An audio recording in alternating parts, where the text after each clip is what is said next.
So we have known for a while that the Toronto Maple Leafs have been looking for a center. You know, I guess you could possibly say that about almost every NHL franchise. It seems that they are the hottest of hot commodity in the National Hockey League, at least right now. You know, it's funny.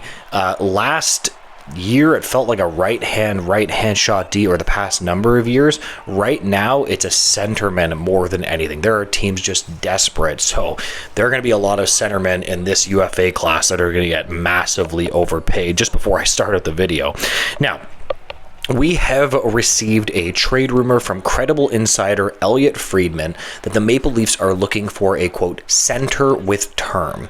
And yeah, this makes a ton of sense in my opinion. I like that the Leafs have been keeping this logic with players that they're trying to acquire. Now, just because they want this doesn't mean they are going to get this, because this is going to be a very complex thing, but it depends on what assets the Maple Leafs are willing to part with. So, if you have to trade a player, you have to trade a player that is, you know, one of your top prospects. Again, when you're a contending team, you really do just have to go for it, because, I mean, you do need young players as well, but I'm sure you understand what I'm saying. You know, I've been looking at a number of centers in my trade rumor videos surrounding the Toronto Maple Leafs. You know, one of them has been Brock Nelson, but another one that's come up a lot is Yanni Gourde. Yanni Gourde is a, you know, diminutive, smaller center. He plays currently with the Seattle Kraken. He was playing with the Lightning for a while. By the way, a two-time Stanley Cup champion with them as well, and he played really, really good. He had a career high in points in 2017 and 2018 with, I believe, 64 points. So this guy can play. Now, this kind of goes against the report of the Leafs wanting a, quote, center with term, but I don't think it completely discounts him. So what you could do in this situation is pretty simple. You're going to have to overpay. Like, a lot of fans are not going to like the contract that this center is going to get, but they're going to have to just solve this center position.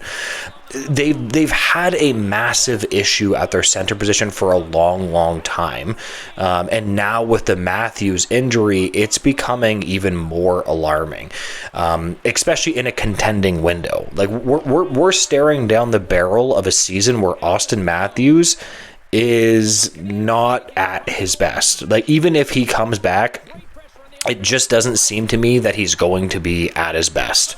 I don't really think there's much of a debate on that, right? He when he came back, he looked he looked terrible, in my opinion. We know that Max Domi can't really play center all that well. Fraser Minton is young. John Tavares has been absolutely fantastic for the Maple Leafs, but we can't rely on him too much. So they desperately, I would argue, the Maple Leafs, more than any contending team, desperately need a centerman. So, with that saying, I am going to throw out a name here, and I understand that a lot of people are, you know, depending on what you think of this player, but they're going to have to throw an asset Seattle's way.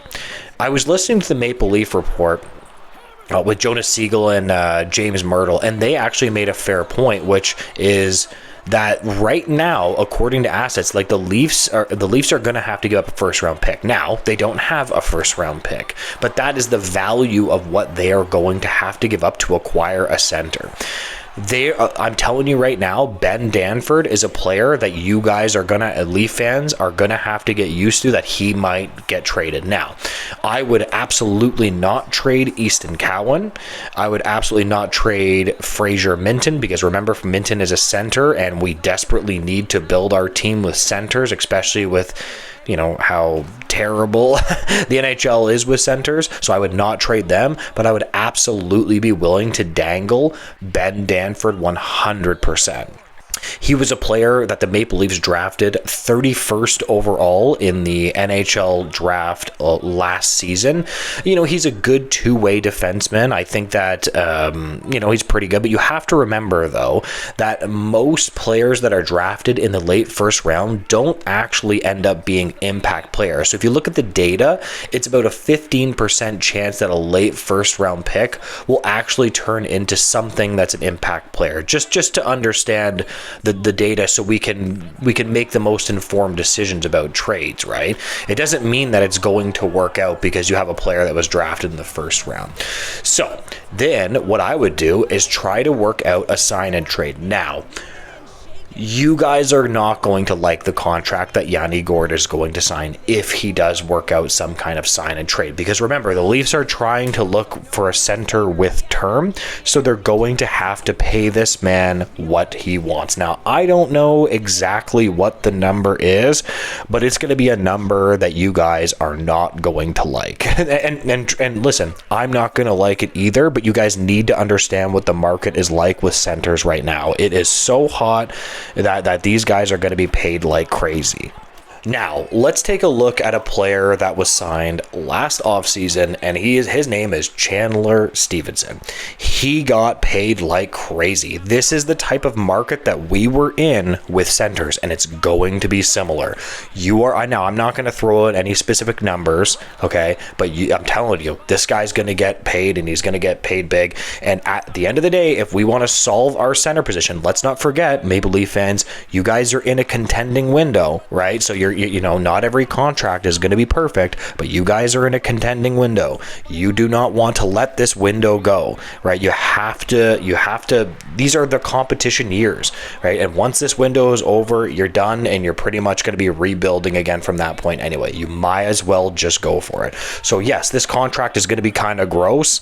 I'm not going to like it, but I would bite the bullet and just get it. We need to, you got to go for the cup when you got a chance. If you got a chance as a competitive team, a number one team in the Atlantic Division, you just have to go for it. So I'm still on the Yanni Gourde train right now, but I would just try to sign him to a contract and an extension, and I would be willing to dangle Ben Danford and maybe even a pick. Something like that is what I would be looking for.